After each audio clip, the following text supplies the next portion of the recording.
Hi everyone, this is Anam. Welcome to PhD jobs and admission. So आज की इस video से हम इलाहाबाद यूनिवर्सिटी के लिए आपके जो पीएचडी एंट्रेंस एग्जामिनेशन है जिसमें आपका पेपर 1 रिसर्च मेथोडोलॉजी होता है। सो रिसर्च मेथोडोलॉजी पर आप बहुत इंपॉर्टेंट क्वेश्चंस, बहुत महत्वपूर्ण प्रश्न जो है आज के इस वीडियो में देखने वाले हैं। तो उसके लिए मैं आपको बता दूं, इलाहाबाद यूनिवर्सिटी ने काफी बार नोटिफिकेशन निकाला है कि उनके यूनिवर्सिटी के एप्लीकेशन फॉर्म जल्द ही रिलीज होने वाले हैं। तो जल्दी आपके एप्लीकेशन फॉर्म रिलीज हो जाएंगे, लेकिन उससे पहले बहुत से स्टूडेंट्स का हमें कमेंट आ रहा था कि मैम इलाहाबाद यूनिवर्सिटी के लिए वीडियो लेकर आई है, हमको प्रिपरेशन स्टार्ट करनी है। तो आपकी प्रिपरेशंस के लिए हमने यूनिवर्सिटी ऑफ इलाहाबाद पर पीएचडी एंट्रेंस एग्जामिनेशन के लिए हमने रिसर्च मेथोडोलॉजी का आपके लिए कंप्लीट कोर्स और डेली सेशंस लेकर आए हैं आपके लिए। तो याद रखिएगा स्टूडेंट्स, कोर्स हमारा परचेस करने के लिए स्क्रीन पर जो नंबर आपके साथ शो हो रहा है, इस पर व्हाट्सएप के थ्रू हमें कांटेक्ट करना है। और आपके जो भी डाउट्स है, आपके जो भी क्वेरीज है, आप मुझे कमेंट सेक्शन में पूछ सकते हो। So that's it. तो चलिए ज्यादा टाइम वेस्ट नहीं करते हैं, आज के इस सेशन को हम स्टार्ट करते हैं। So let's begin with today's lecture. तो एमसीक्यू स्टार्ट करने से पहले मैं आपको एक बारी बता दूं कि पेपर 1 जो कि आपका रिसर्च मेथोडोलॉजी पर बेस्ड होता है और हर एक फैकल्टीज वाले कैंडिडेट्स के लिए अलग अलग सिलेबस फॉलो करना है आपको, ठीक है। तो उसके लिए हम आपको कंप्लीट कोर्स प्रोवाइड करते हैं जिसमें हम आपको video lectures, notes, mock test और एमसीक्यूज पीडीएफ प्रोवाइड करते हैं जिसमें आपके जामिया मिलिया इस्लामिया के प्रीवियस ईयर क्वेश्चंस भी इन्वॉल्व है, ठीक है। तो वीडियो लेक्चर्स जो है आपको प्रीवियस ईयर क्वेश्चंस के सेशंस हम आपको प्रोवाइड करते हैं। वीडियो लेक्चर्स में हमारे थियोरी, एमसीक्यूज दोनों वीडियो लेक्चर्स हम आपको प्रोवाइड करते हैं। फिर नोट्स भी हम आपको प्रोवाइड करते हैं, काफी सिंपलेस्ट लैंग्वेज में नोट्स है। अगर आप वही इंटरनेट से अगर देखते हो तो काफी डिफिकल्ट लैंग्वेज यूज करी जाती है और आपको पता नहीं होता कि प्रॉपरली किस सीक्वेंस में आपको, किस टॉपिक वाइज में आपको स्टडी करना है। तो सारी चीजें हम हमारे कोर्स में यहाँ पर आपको बता रखी है with a minimum price and 100% passing guarantee. यानी हमारे ही कोर्स से आपको क्वेश्चंस पूछे जाएंगे, ये हम आपको गारंटी के साथ कहते हैं। तो याद रखिएगा, बहुत कम डेज है, तो इन कम डेज में हमारे कोर्स के थ्रू आपको हम अच्छे से अच्छा गाइड करते हैं, अच्छे से अच्छे आपको सारे गाइड करने की या फिर सारे इंस्ट्रक्शंस हम आपको प्रोवाइड करते हैं हमारे कोर्स में। तो जल्द से जल्द आपको स्क्रीन पर दिए गए नंबर पर व्हाट्सएप के थ्रू आपको हमें कांटेक्ट करना है या फिर आप हमारा ऐप भी डाउनलोड कर सकते हैं, which is global online app. तो चलिए ज़्यादा टाइम वेस्ट नहीं करते हैं, आज के इस सेशन को हम स्टार्ट करते हैं। So let's begin with the MCQs. First question, which of the following is not an example of continuous variable. इस क्वेश्चन में हमें फाइंड आउट करना है कि कंटिन्यूअस वेरिएबल का एग्जाम्पल हमें किस ऑप्शन में गिवन नहीं है। अब आपको याद रखना है, रिसर्च में जो वेरिएबल्स होते हैं आपके, वो दो टाइप के वेरिएबल्स होते हैं। एक होता है कंटिन्यूअस वेरिएबल और एक होता है डिस्क्रीट वेरिएबल। अब कंटिन्यूअस वेरिएबल क्या होता है?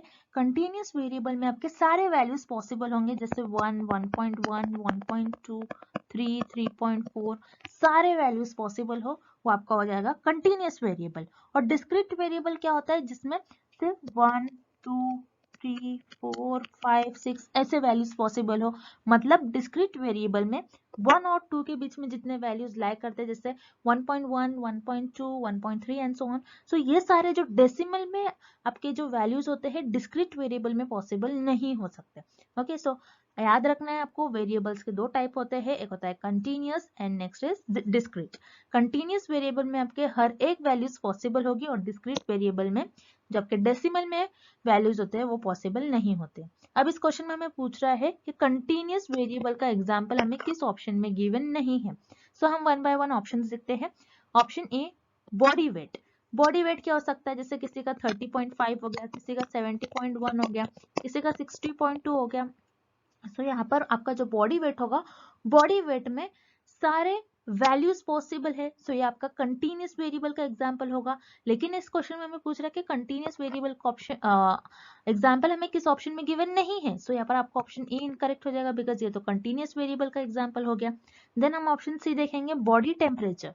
सो बॉडी टेम्परेचर क्या होता है? हमारा जो एवरेज बॉडी टेम्परेचर होता है वो होता है 36.1 से लेकर 37.2 डिग्री सेल्सियस के बीच में हमारा बॉडी टेम्परेचर होता है।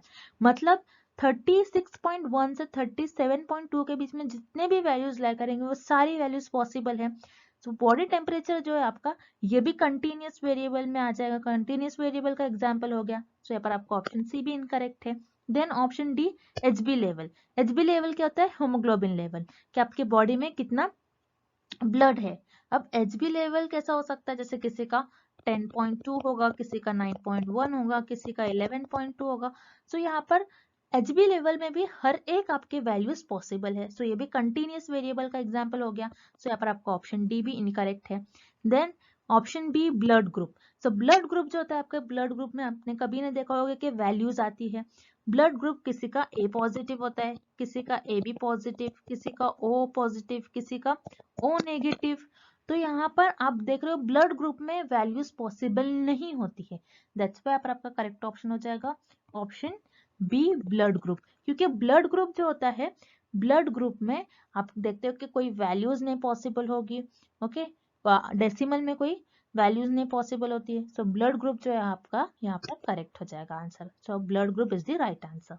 Next, in a two-tailed test for the population mean, if the null hypothesis is rejected when the alternative is true, then इस क्वेश्चन में हमें फाइंड आउट करना है कि आपने एक टेस्ट परफॉर्म किया, जो कि टू टेल टेस्ट परफॉर्म किया एक पॉपुलेशन के मीन से। अगर आपने उस केस में नल हाइपोथेसिस को रिजेक्ट कर लिया, कब? जब आपकी जो अल्टरनेटिव हाइपोथेसिस थी वो ट्रू थी। अगर आपकी अल्टरनेटिव हाइपोथेसिस ट्रू थी और आपने उसको रिजेक्ट कर लिया, सो इस केस में आपने कैसा डिसीजन लिया? कि आपने टाइप 1 एरर कर दिया, टाइप 2 एरर कर दिया, या फिर आपका जो डिसीजन था वो करेक्ट था? हमें ये फाइंड आउट करना है। सो रिमेंबर, जैसे कि मैंने आपको पहले भी बताया है कि आपकी जो नल हाइपोथेसिस है वो ट्रू होती है और आप उसको एक्सेप्ट कर लेते हो, देन आपका वो जो डिसीजन हो जाएगा ये करेक्ट डिसीजन हो जाएगा। अगर आपकी जो नल हाइपोथेसिस है वो ट्रू है फिर भी आप उसको रिजेक्ट कर ले रहे हो, सो ये आपका हो जाएगा टाइप 1 एरर। अगर आपकी जो नल हाइपोथेसिस है वो फॉल्स है फिर भी आप उसको एक्सेप्ट कर ले रहे हो, सो ये हो जाएगा आपका टाइप 2 एरर। अगर आपकी जो नल हाइपोथेसिस है वो फॉल्स है और उसको आप रिजेक्ट कर ले रहे हो, सो आपका जो डिसीजन है वो करेक्ट डिसीजन हो जाएगा। तो ये हो गया आपका नल हाइपोथेसिस से रिलेटेड। बस इन्होंने सेम क्वेश्चन पूछा है आपको और थोड़ा ट्रिकी पूछा है, थोड़ा घुमा फिरा कर पूछा है आपको कंफ्यूज करने के लिए, लेकिन बहुत इजी और बहुत सिंपल क्वेश्चन है। ये क्वेश्चन में पूछ रहा है कि आपकी जो नल हाइपोथेसिस है आपने उसको रिजेक्ट कर लिया। नल हाइपोथेसिस को आपने रिजेक्ट कर लिया कब? जब आपकी अल्टरनेटिव ट्रू है। आपकी अल्टरनेटिव हाइपोथेसिस ट्रू है और आपने नल हाइपोथेसिस को रिजेक्ट कर लिया, मतलब आपके नल अल्टरनेटिव हाइपोथेसिस तो ट्रू है, आपने अगर नल हाइपोथेसिस को रिजेक्ट कर लिया और आपकी हाइपोथेसिस अगर अल्टरनेटिव हाइपोथेसिस ट्रू है तो आप इसी को एक्सेप्ट कर लोगे ना। और आपकी जो नल हाइपोथेसिस रिजेक्ट है, मतलब अगर आपकी अल्टरनेटिव ट्रू है और आपने नल को रिजेक्ट कर लिया तो ऑब्वियसली आप क्या करोगे? आपकी अल्टरनेटिव को एक्सेप्ट कर लोगे। सो इस केस में आपने जो डिसीजन लिया वो क्या लिया? करेक्ट डिसीजन लिया। बिकॉज यहाँ पर हमें ये क्वेश्चन में ही बड़ा हिंट गिवन है कि अल्टरनेटिव इज ट्रू। आपने नल को रिजेक्ट कर लिया तो ऑटोमेटिकली आप अल्टरनेटिव को एक्सेप्ट कर लेते हो, और इस केस में अल्टरनेटिव ट्रू है, जो चीज ट्रू है आपने उसको एक्सेप्ट कर लिया, तो आपका डिसीजन क्या होता है? करेक्ट डिसीजन होता है। दैट्स व्हाई यहाँ पर आप जो डिसीजन लोगे इस केस में वो आप करेक्ट डिसीजन लोगे। तो यहाँ पर आपका करेक्ट ऑप्शन हो जाएगा option C, a correct decision is made. Next, Which of the following is the qualitative variable? इस क्वेश्चन में हमें फाइंड आउट करना है कि क्वालिटेटिव वेरिएबल का एग्जांपल हमें किस ऑप्शन में गिवन है। अब रिसर्च में दो टाइप के वेरिएबल्स होते हैं, एक होता है क्वालिटेटिव वेरिएबल एंड सेकेंड होगा आपका क्वांटिटेटिव वेरिएबल। सेकेंड होगा आपका क्वांटिटेटिव वेरिएबल। अब क्वालिटेटिव वेरिएबल क्या होता है? जैसे नेम में ही मीनिंग है, जो किसी चीज के क्वालिटी को बताता है, जो किसी चीज के फीचर्स को, कैरेक्टरिस्टिक्स को बताता है। सो क्वालिटेटिव वेरिएबल्स में जो भी आपके पास डेटा होगा वो उस डेटा की कैरेक्टरिस्टिक्स बताएगा, कोई भी थिंग्स की फीचर्स बताएगा। और क्वांटिटेटिव वेरिएबल्स क्या होते हैं? क्वांटिटेटिव वेरिएबल्स में जो भी आपके पास डेटा होगा वो सिर्फ और सिर्फ नंबर्स को रिप्रेजेंट करता है। दो टाइप के वेरिएबल्स होते हैं, आपको याद रखना है, qualitative variables and quantitative variables. Qualitative variables में आपके पास जो भी डेटा होगा वो उस डेटा की क्वालिटी को बताएगा, एंड क्वांटिटेटिव वेरिएबल में जो भी आपके पास डेटा होगा वो नंबर्स के फॉर्म में होगा। अब इस क्वेश्चन में पूछ रहा है हमें क्वालिटेटिव वेरिएबल का एग्जांपल हमें किस ऑप्शन में गिवन है। सो हम वन बाय वन ऑप्शंस देखते हैं। Option B, number of people preferring to eat at McDonald's. कितने नंबर ऑफ पीपल प्रीफर करते हैं मैकडॉनल्ड्स में खाना खाने के लिए, कुछ ईट करने के लिए। सो यहाँ पर नंबर ऑफ पीपल, तो आपके पास कितने नंबर ऑफ पीपल होते हैं? मान लीजिए 70% जो पीपल है वो प्रिफर करते हैं मैकडोनल्ड्स में कुछ खाने के लिए। सो यहाँ पर आपके पास जो डेटा है वो नंबर्स के फॉर्म में है। सो ये क्वालिटेटिव वेरिएबल का एग्जांपल नहीं होगा बल्कि ये क्वांटिटेटिव वेरिएबल का एग्जांपल होगा। सो यहाँ पर आपका ऑप्शन बी इनकरेक्ट हो गया। Then option C, practical marks for biochemistry course. Biochemistry एक कोर्स है, उसमें आपको जो प्रैक्टिकल मार्क्स मिले हैं, मान लीजिए 100 मार्क्स से आउट ऑफ 100 आपको 70 मिले हैं।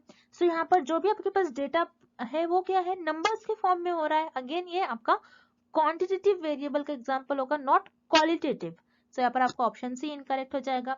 Then option D, number of children suffering from anaemia. So यहाँ पर कितने नंबर ऑफ चिल्ड्रन, मान लीजिए 60 नंबर ऑफ चिल्ड्रन, 60 चिल्ड्रन ऐसे हैं जो एनेमिया से सफर कर रहे हैं, उनको एनेमिया डिसीज हुई है। सो यहाँ पर अगेन आपके पास जो डेटा है ये नंबर्स के फॉर्म में है, यहाँ पर नंबर लिखा है ऑलरेडी। सो ये आपका क्वांटिटेटिव वेरिएबल हो गया। सो यहाँ पर आपको ऑप्शन डी भी इनकरेक्ट हो जाएगा। Then option A, favourite brand of chips. ये चिप्स की क्वालिटी बता रहा है कि आपके कौन से ब्रांड का चिप्स आपको अच्छा लगता है, कौन सा आपका फेवरेट ब्रांड ऑफ चिप्स है, जैसे लेस हो गया, बिंगो हो गया। तो ये सारे आपके चिप्स के ब्रांड्स है। सो ये चिप्स की क्वालिटी बता रहा है। सो ये आपके क्वालिटेटिव वेरिएबल का एग्जांपल होगा। दैट्स व्हाई आपका करेक्ट ऑप्शन हो जाएगा option A, a favourite brand of chips. Next, a sampling plan in which a heterogeneous population is divided into groups and simple random samples from the groups are selected as। इस question में हमें एक definition given है sampling की और हमें find out करना है ये कौन सी सैम्पलिंग की डेफिनेशन होगी। अब इस डेफिनेशन में आपको बता रहा है कि एक पॉपुलेशन है जो कि हेटेरोजेनस पॉपुलेशन है। एक पॉपुलेशन है वो हेटेरोजेनस पॉपुलेशन है। हेटेरोजेनस पॉपुलेशन को आप ग्रुप्स में डिवाइड कर ले रहे हो और उस ग्रुप में से आप रैंडमली सैंपल्स को सिलेक्ट कर ले रहे हो। सो ये आपकी सैम्पलिंग हो जाएगी स्ट्रैटिफाइड सैम्पलिंग की डेफिनेशन। अब स्ट्रैटिफाइड सैम्पलिंग क्या होती है, इस डायग्राम के थ्रू हम देखते हैं। जैसे कि इस डायग्राम में आपके पास जो पॉपुलेशन है ये एक हेटेरोजेनस पॉपुलेशन है। हेटेरोजेनस पॉपुलेशन इसलिए है बिकॉज इसमें मेल है, फीमेल्स है, चिल्ड्रन है, मेन है, वीमेन है एंड चिल्ड्रन है, सारे एज ग्रुप के लोग से, सारे जेंडर के लोग हैं। सो ये आपकी हेटेरोजेनस पॉपुलेशन हो गई। सो रिसर्चर ने क्या कहा, इस हेटेरोजेनस पॉपुलेशन को होमोजेनस ग्रुप्स में डिवाइड कर लिया। ग्रुप्स में किस तरीके से डिवाइड कर लिया, मेन को एक जगह रख लिया, एक ग्रुप में मेन रख लिया, एक ग्रुप में वीमेन आ गई और एक ग्रुप में चिल्ड्रंस। सो यहाँ पर रिसर्चर ने क्या किया, हेटेरोजेनस पॉपुलेशन को होमोजेनस ग्रुप्स में डिवाइड कर लिया।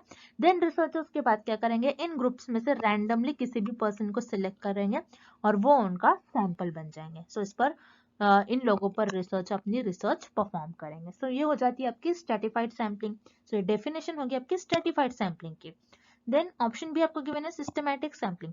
सिस्टमैटिक सैम्पलिंग में आप कुछ इंटरवल डिसाइड कर लेते हो और उस इंटरवल पर अपने सैंपल्स को सिलेक्ट कर लेते हो, लेकिन डेफिनेशन में आपको ऐसा कुछ गिवन नहीं है। सो यहाँ पर आपका ऑप्शन भी इनकरेक्ट हो जाएगा। Then option C, simple random sampling.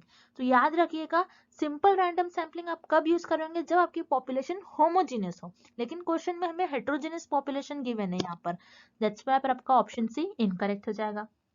Then option D, cluster sampling. Cluster sampling क्या होते हैं, इसमें भी आपकी जो पॉपुलेशन होगी वो होमोजीनियस होंगी और आप as it is group divide कर लेते हैं और ग्रुप में से क्लस्टर को पूरा एज इट इज रैंडमली उस क्लस्टर को सिलेक्ट कर लेते हैं और उस पर रिसर्च परफॉर्म करते हो। सो यहाँ पर क्लस्टर सैम्पलिंग नहीं होगा क्योंकि क्लस्टर सैम्पलिंग में भी आप होमोजेनियस पॉपुलेशन सिलेक्ट करते हो।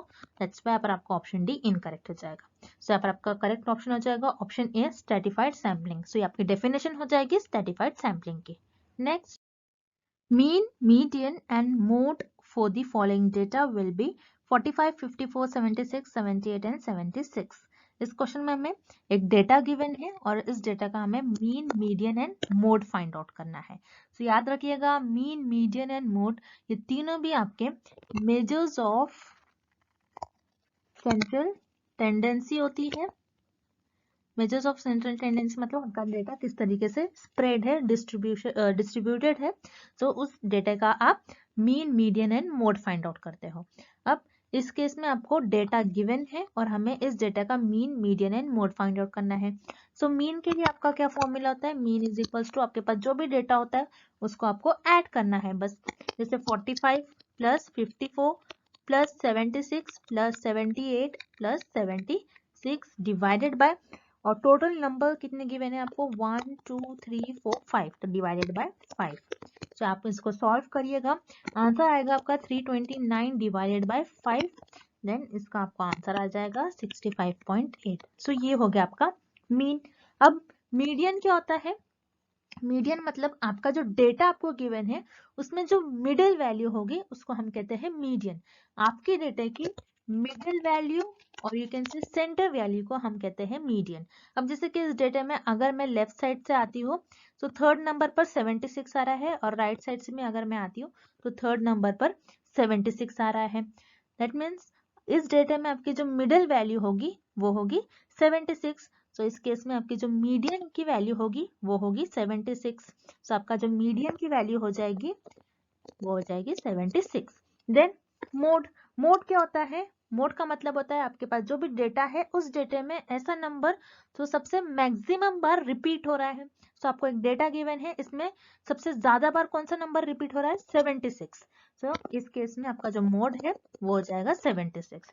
तो आपका जो मीन है वो है 65.8। 65.8 आपको ऑप्शन सी में गिवन है। मीडियन आपका 76 आएगा एंड मोड भी आपका 76 हो जाएगा। तो this is very simple question. याद रखिएगा, आपको बस फॉर्मूला याद रखना है, मीन मीडियन एंड मोड क्या होता है आपको बस इतना ही याद रखना है। बहुत सिंपल क्वेश्चन है। So for this question option C here is the right answer. 65 आ जाएगा, 65.8 आपका मीन होगा, median 76 and mode is 76। So here option C is the right answer. Next,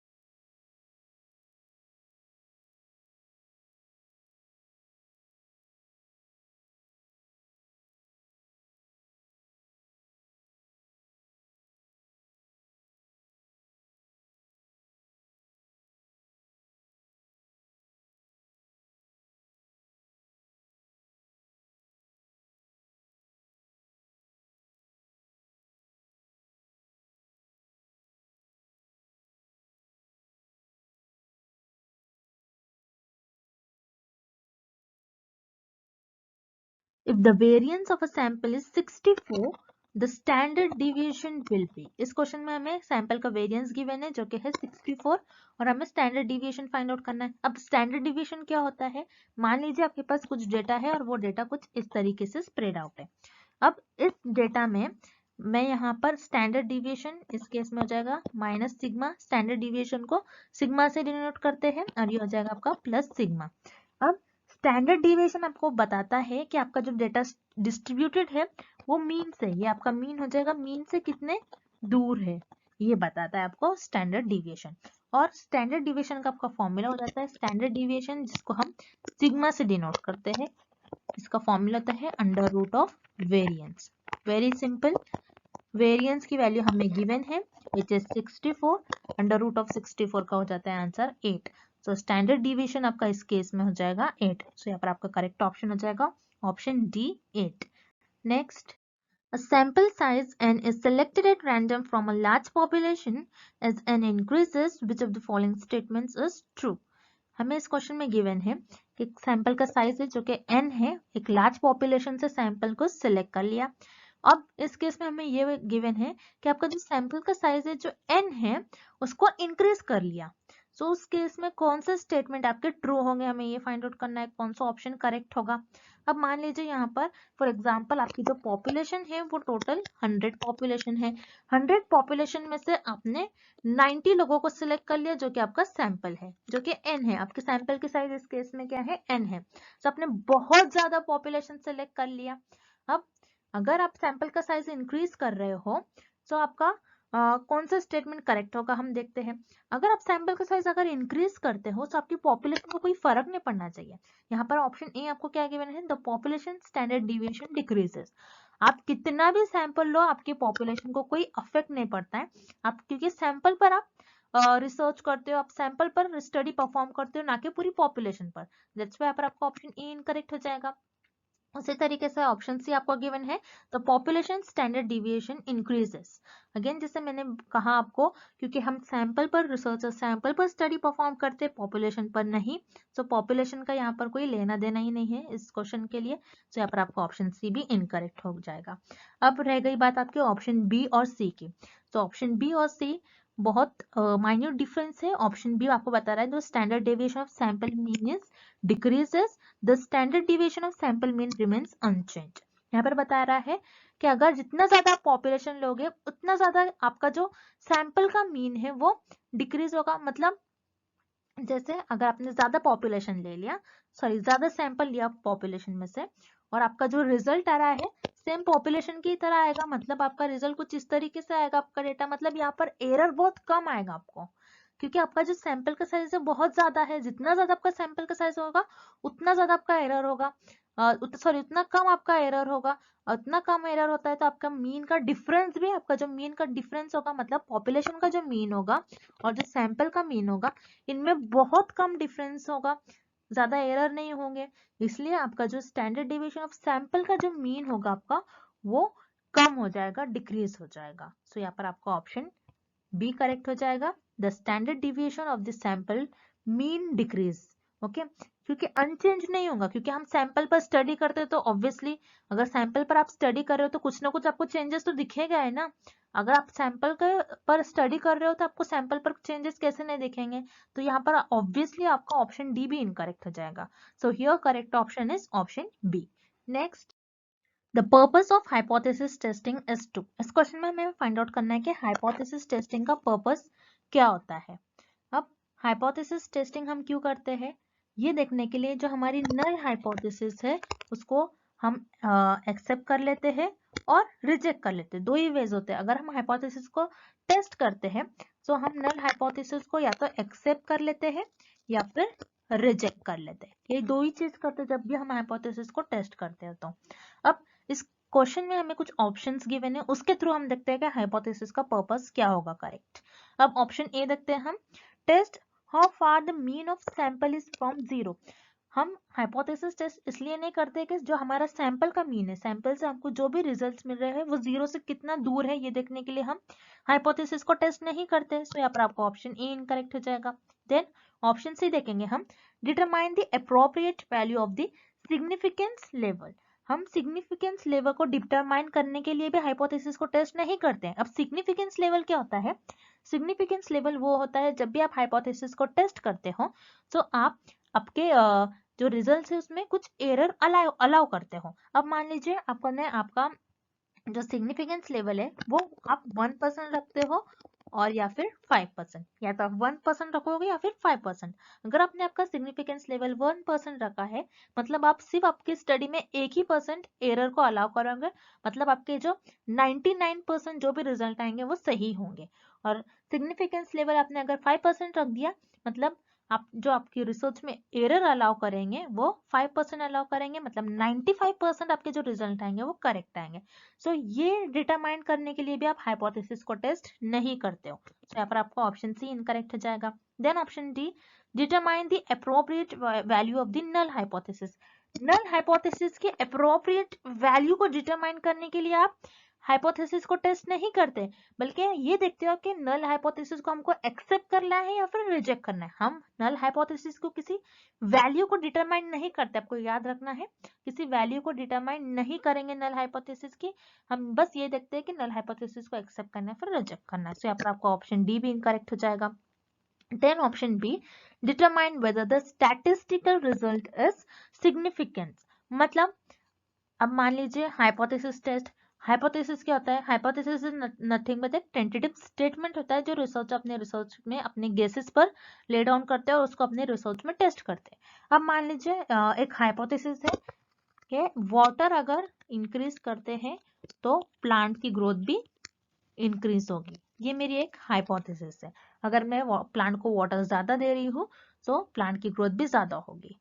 अब इससे जो रिजल्ट आ रहे हैं, इससे जो रिजल्ट आएंगे मतलब वो स्टैटिस्टिकली सिग्निफिकेंट है या नहीं, मैं ये चेक करने के लिए हाइपोथेसिस टेस्ट करते हैं हम।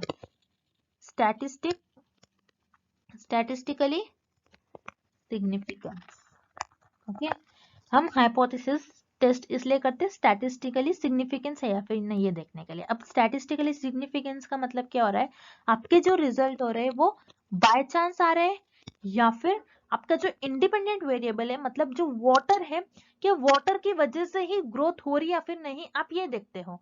ओके, अगर वाटर की वजह से ग्रोथ हो रही है तो आप क्या करोगे, जो आपकी नल हाइपोथेसिस है उसको रिजेक्ट कर लोगे।